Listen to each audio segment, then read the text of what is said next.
দ্রুততার সঙ্গে রাজ্য সরকারের আপনার যে প্লেন আছে তাতে প্রিন্সিপাল সেক্রেটারি ডিজাস্টার ম্যানেজমেন্ট, নাগরাকাটার এমএলএ এবং আমাদের এমওএস হোম অ্যান্ড হিল দ্রুত ওখানে পৌঁছে দিয়েছিলাম।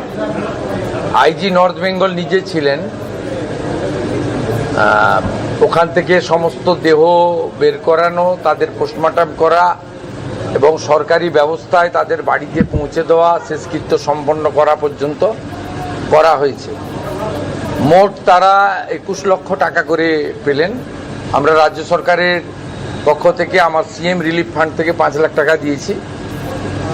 সিকিম গভর্নমেন্টও ওদেরকে আজকে এক্ষুনি 4 লাখ টাকা করে দিচ্ছেন।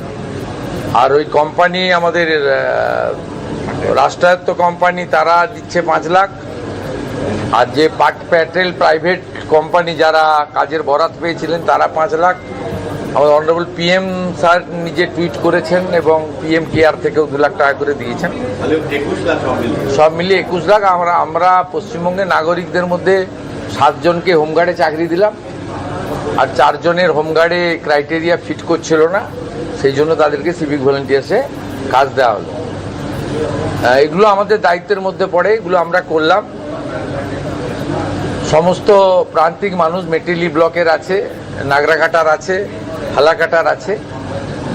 আমার সঙ্গে রাষ্ট্রমন্ত্রী ছিলেন হোমের, জলপাইগুড়ির সাংসদ ছিলেন, আর এমএলএরা ছিলেন, আমাদের 2 জন রাষ্ট্রবাদী সহকর্মী ছিলেন, বাপি গোস্বামী, শ্যামল রায়, এবং প্রশাসনের সবাই ছিলেন। ডিজাস্টার ম্যানেজমেন্টের principal secretary, IG north Bengal, এই জেলার ডিএমএসপি সবাই ছিলেন। আমরা পরিবারগুলোর প্রতি সহানুভূতি, সমব্যথিতা ও দায়িত্ব কর্তব্য পালন করলাম। আমরা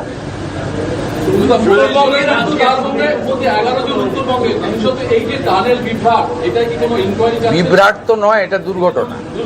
হ্যাঁ, এটা বিভ্রাট কি কেউ ইচ্ছা করে করেনি। হ্যাঁ, সিকিম সরকার তো করছে, গুরুত্ব দিয়ে করছে। তারা আমাদেরকে রিপোর্ট করছেন টাইম টু টাইম। সিকিমের মুখ্যমন্ত্রী যথেষ্ট কম্পিটেন্ট লোক আছে। ওই দিন সকালবেলা আর্লি মর্নিং থেকে আমার সঙ্গে টাচে ছিলেন। আমাদের এখানে মাইন্স ডিপার্টমেন্ট থেকেও লোকজন গিয়ে বের করেছে যৌথভাবে। এখন তো ডবল ইঞ্জিন, সিকিম গভর্নমেন্টও এনডিএর পার্ট, আমরা একসঙ্গে কাজ করেছি।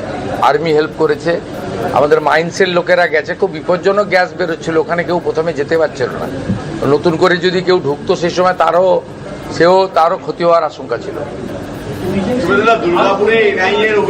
পরিযায়ী শ্রমিকরা ফিরতে শুরু করুন, কারণ আমরা কারখানা বা অন্যান্য এমএসএমই, ফুড প্রসেসিং, এগুলো তো আমরা দেব। সরকারি কর্মসংস্থানও শুরু হবে, একটু সময় লাগছে, বেশি সময় তো হয়নি, 10 সপ্তাহের সরকার। ওবিসির একটা জট ছিল, আপনারা জানেন। আগের রাজ্য সরকার তোষণের রাজনীতি করে ওবিসি জট পাকিয়েছিলেন। আমরা বিধানসভা আইন এনে সেটাকে ঠিক করেছি এবং সুপ্রিম কোর্ট থেকেও এক্সিট করে গেছি। আমরা দ্রুত এটা শুরু করব এবং তার সাথে সাথে আমরা যেটা বলছি, প্রান্তিক মানুষজনকে মাননীয় প্রধানমন্ত্রীর যে স্কিম বিকশিত ভারত জিরামজি, আপনারা সবাই জব কার্ড করে ফেলুন। পুরনো জব কার্ড মানেই তারাই পাবেন, নতুন পাবেন তা নয়। আমরা শিথিল করে দিয়েছি আইন, সবাই জব কার্ড করে নিতে পারেন। 125 দিন আমরা কাজ দেব, গ্যারেন্টেড। আনস্কিল লোকেদের 300 টাকা করে। এর বাইরেও পরিবার পিছু বার্ধক্য ভাতায় বৃদ্ধি হয়েছে, বিধবা ভাতায় 500 টাকা বৃদ্ধি হয়েছে, আগস্ট মাস থেকে কার্যকর হয়েছে। অন্নপূর্ণা যোজনায় অনেকে পেয়েছেন, অনেকে আন্ডার ভেরিফিকেশন চলছে। 30-8-এর মধ্যে যোগ্য মহিলারাও অন্নপূর্ণা যোজনাতে নথিভুক্ত হয়ে যাবেন। যারা পাওয়ার যোগ্য স্বচ্ছতার ভিত্তিতে তারা পেয়ে যাবেন। এর বাইরেও পিএম কিষাণ বাড়িয়ে দেওয়া হয়েছে, প্রধানমন্ত্রী 6,000-এর সঙ্গে রাজ্য সরকারের 3,000। কৃষক বন্ধুর ভেরিফিকেশন শেষ হলে আমরা কৃষি জমি থাকলেই তাদেরকে 4,000 টাকা করে দেবো কৃষক বন্ধুতে। তার উপরের যে সিলিং থাকবে তাদেরকে একটা আমাদের করা হয়েছে সিস্টেম। এবং রেশন তো ফ্রি দিচ্ছেন প্রধানমন্ত্রী রাজ্য সরকারের মাধ্যমে। আমাদের নির্বাচন চলাকালীন আটা নিয়ে ব্যাপক অভিযোগ ছিল নিম্নমানের, আমরা আটা বন্ধ করে দিয়েছি। এখন ভালো গম পাচ্ছেন আপনারা। এর সঙ্গে 5 লাখ টাকার 5 লাখ টাকা স্বাস্থ্য ফ্রি, আয়ুষ্মান ভারত।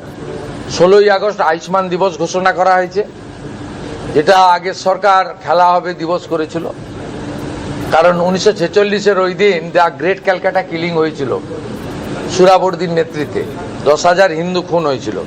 আমরা ওই দিন আয়ুষ্মান দিবস করছি এবং সেই দিন আয়ুষ্মান ভারতের কার্ড বিতরণও শুরু হবে। যারা আয়ুষ্মান ভারতের কার্ডে আসছে না, এমনিতে 70 ঊর্ধ্ব সবাই পেয়ে যাচ্ছেন, সেখানে কোনো নিয়ম নেই। সিনিয়র সিটিজেন সবাই পাচ্ছেন। এই রাজ্যে 40 লক্ষ সিনিয়র সিটিজেনকে আমরা কার্ড দিচ্ছি। যারা আয়ুষ্মান ভারতে আসছেন না তার জন্য রাজ্য সরকার নিজস্ব স্কিম ডিক্লেয়ার করেছে, মুখ্যমন্ত্রী স্বাস্থ্য বীমা যোজনা। আয়ুষ্মান ভারতের মতোই গোটা ভারতবর্ষ জুড়ে 5 লক্ষ টাকা পর্যন্ত আয়ুষ্মান ভারত যে যে হসপিটালে বা প্রাইভেট হসপিটালে, গভর্নমেন্ট হসপিটালে পান, সেখানে সেখানে মুখ্যমন্ত্রী স্বাস্থ্য বীমাতেও 5 লাখ টাকা পর্যন্ত চিকিৎসা। নামটা কিভাবে তোলা যাবে আর কবে থেকে তোলা যাবে?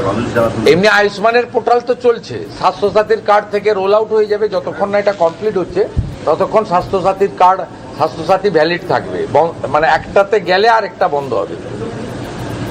কোনো মানুষের, সাধারণ মানুষের অসুবিধা হবে না।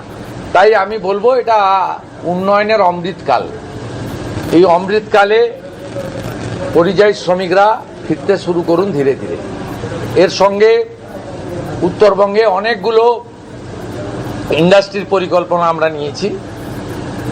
আমাদের ওদিকে যেমন মালদাতে আম লিচুর ফুড প্রসেসিং ইউনিট হচ্ছে, মাখানাকে নিয়ে আমরা কাজ করব। এদিকে আপনার আমাদের আনারস এবং ভুট্টার উপরেও ফুড প্রসেসিংয়ের আমাদের কাজ হবে। তুলাইপঞ্জি চালের উপরেও আমরা অনেকগুলো ব্যবস্থা নিয়েছি। এবং আপনারা জানেন মাননীয় অমিত শাহজি তিনি এসেছিলেন, আমুলকে আমরা দুটো জায়গা দিচ্ছি, দক্ষিণবঙ্গে 15 একর এবং উত্তরবঙ্গে 15 একর। তারা আইসক্রিম ফ্যাক্টরি করছে। উত্তরবঙ্গে জায়গা চিহ্নিত করে ফেলেছে শিল্প দপ্তর, পেয়ে যাবেন, যেদিন হ্যান্ড ওভার হবে দেখতে পাবেন। তাড়াহুড়া করেন না। বলছি, তৃণমূল আমলে বহু বাগান বন্ধ হয়েছে এবং সেই চা বাগানগুলোরই বিশেষ করে ভিন রাজ্যে যাচ্ছে। আর যেতে হবে না,